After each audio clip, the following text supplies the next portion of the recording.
MSN football ടോക്സിലേക്ക് അവർക്കും സ്വാഗതം.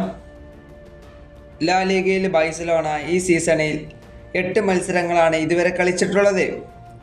ഇതിൽ നിന്നും ബാഴ്സലോണയ്ക്ക് 6 വിജയവും 1 സമനിലയോ 1 തോൽവിയുമാണ്. അങ്ങനെ 19 പോയിൻ്റാണ് ഇപ്പോൾ ബാഴ്സലോണയ്ക്ക് ഉള്ളത്. ഇപ്പോൾ ലാ ലീഗ ടേബിളിൽ 2ാം സ്ഥാനത്താണ് ബാഴ്സലോണ നിൽക്കുന്നത്.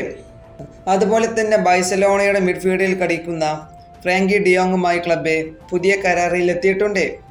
ഇത് ഔദ്യോഗികമായി തന്നെയാണ് ഇപ്പോൾ സ്ഥിരീകരിച്ചിട്ടുള്ളത്.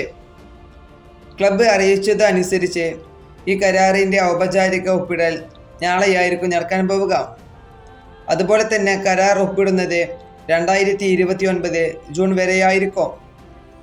നമുക്കറിയാം, ഫ്രാങ്കി ഡിയോങ് 2019 അയാക്സിൽ നിന്ന് ബാഴ്സയിലേക്ക് എത്തിയത്. അന്നു മുതൽ തന്നെ ടീമിൻ്റെ മധ്യനിരയിലെ പ്രധാനപ്പെട്ട താരങ്ങളിൽ ഒരാളായിരുന്നു. അതുപോലെ തന്നെ ഫ്രാങ്കി ഡിയോങ് ഒരു മികച്ച കളിക്കാരൻ തന്നെയാണ്. ബാഴ്സലോണയുടെ മിഡ്ഫീൽഡ് നിയന്ത്രിക്കുന്നതും ഫ്രാങ്കി ഡിയോങ് ആണ്. നമുക്കറിയാം, മികച്ച പ്രകടനങ്ങളിലൂടെ ക്ലബിനും ആരാധകർക്കും വിശ്വാസം നേടിയ താരമാണ് ഫ്രാങ്കി ഡിയോങ്. ഈ പുതിയ കരാർ വഴി താരത്തിൻ്റെ ഭാവിയും ക്യാമ്പിനോവിൽ തന്നെ തുടരും.